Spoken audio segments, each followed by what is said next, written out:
à tous, voilà un diaporama du motoporte que je viens de terminer. Alors si vous voulez voir comment je l'ai fait, continuez sur cette vidéo.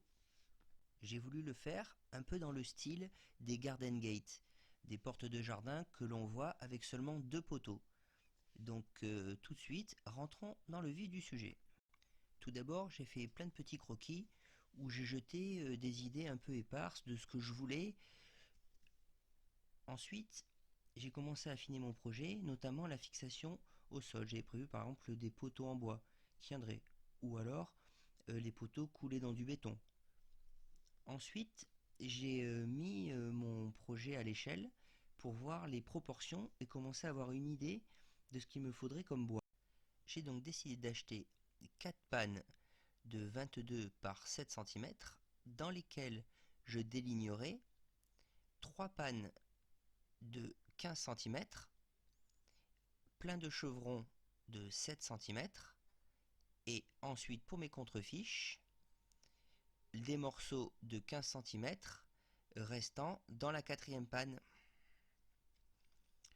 J'ai également pris deux poteaux de section 15 cm, une botte de litho. À ce stade-là, j'avais franchement des doutes sur l'emboîtement exact que j'effectuerais, mais ma priorité était de couper les pièces de bois en des pièces de bois plus manœuvrables et également de couper ce que je voulais avec les bons angles. Dans tous les cas, je me laissais la possibilité de changer mes emboîtements de bois, de changer mes plans initiaux, mais en tout cas, une grosse partie du travail était bien avancée, il ne me restait plus qu'à tout couper. J'ai débité mon bois directement avec les angles désirés.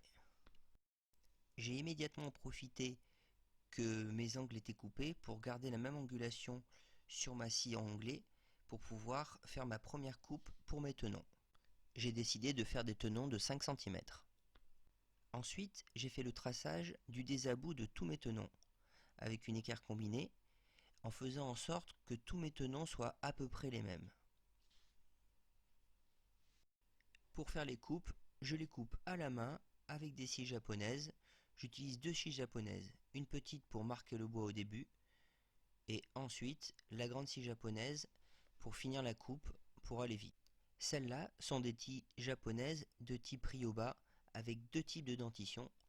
Une dentition pour être dans le fil du bois et une dentition pour être en cross-cut, donc à 90 degrés des fibres du bois.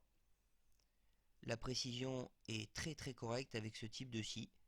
Même si ça m'a pris un peu plus de temps qu'avec des outils électriques, au moins je contrôle mon geste tout le long de l'opération et je risque pas de mettre un gros coup de scie circulaire maladroit.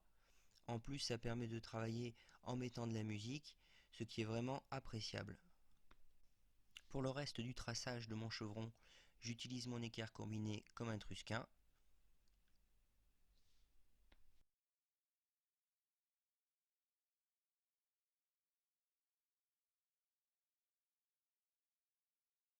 Et je fais ma coupe avec ma scie à main.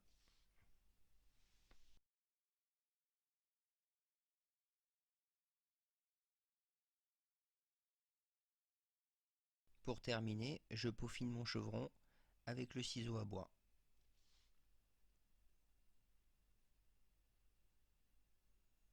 Une fois tous mes chevrons faits, je peux attaquer mes 19 mortaises. Je suis désolé, j'ai perdu les vidéos qui sont rapportées aux mortaises. Je les ai fait de deux manières. Une grosse partie à la main, donc avec une mèche plate et un ciseau à bois, et une autre partie avec la défonceuse en utilisant le guide latéral. J'ai pris soin à chaque fois de marquer le numéro de mortaise correspondant au numéro de tenon pour éviter d'avoir des problèmes au montage avec un tenon qui ne serait pas parfaitement ajusté. Ensuite, j'ai attaqué toutes les formes arrondies de ma charpente. Donc pour donner l'esthétique de ma charpente, que ce soit au niveau des pannes, au niveau des contrefiches et également sur mes poteaux. Pour ça, à chaque fois, j'ai tracé la forme désirée avec un gabarit et ensuite, avec ma défonceuse et une bague de copiage, j'ai découpé à la forme voulue. J'ai utilisé donc une défonceuse assez grosse et des queues de défonçage assez longues, parce que mon bois faisait quand même 7 cm. Au niveau de la panne fêtière, j'ai fait donc des encastrements avec pareil un gabarit de défonçage pour que mes chevrons puissent bien s'emboîter et avoir une surface d'appui cohérente.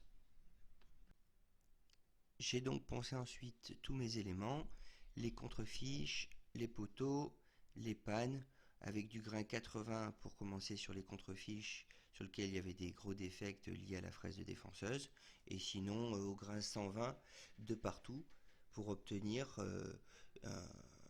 un aspect agréable partout.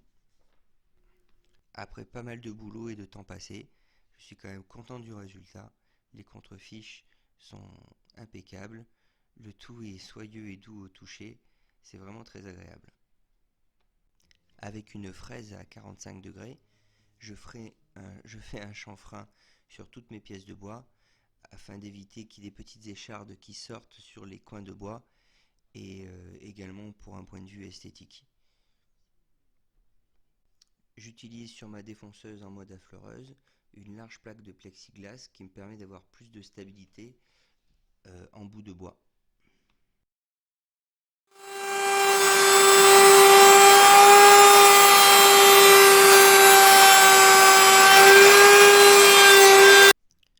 Je mets une vitesse de rotation maximum et j'essaie de toujours faire en sorte que ma fraise a un sens de rotation qui affronte le bois afin de ne pas me faire embarquer par la machine. Ensuite, j'ai regroupé toutes mes pièces de bois et à l'aide du compresseur, j'ai mis du xélophine partout.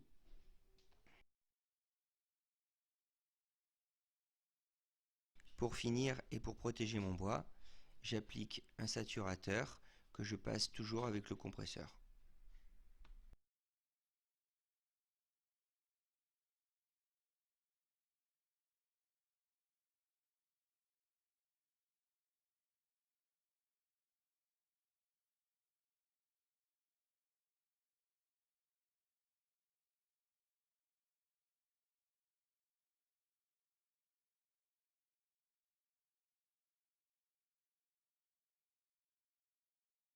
Je peux enfin commencer le montage.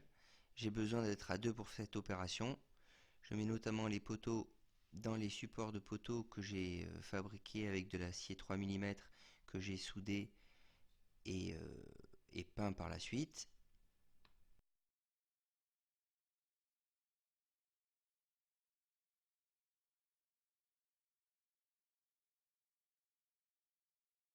Je vérifie en permanence mes équerrages afin de ne pas avoir de mauvaises surprises et de ne pas visser avec un mauvais équerrage.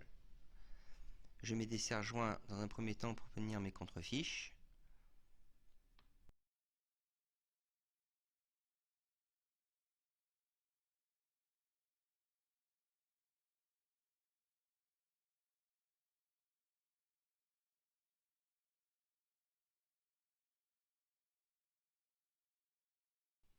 Ma panne fêtière avait légèrement vrillé. J'étais donc un petit peu embêté pour qu'elle soit bien appliquée dans les tenons. J'ai donc été obligé de la comprimer avec des serre-joints et ensuite j'ai mis des vis pour bien la caler.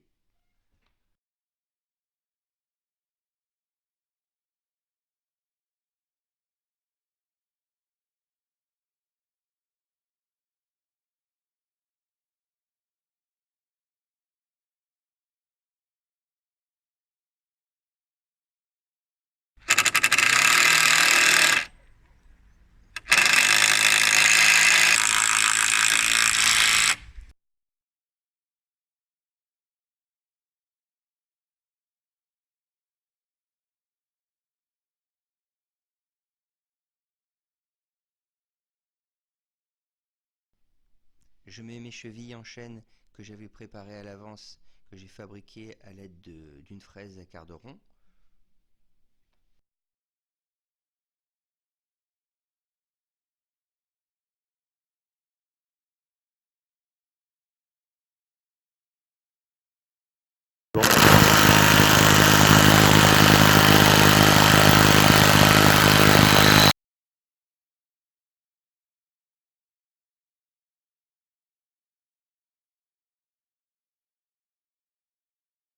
Et voilà, la charpente de mon abri moto-vélo est enfin terminée.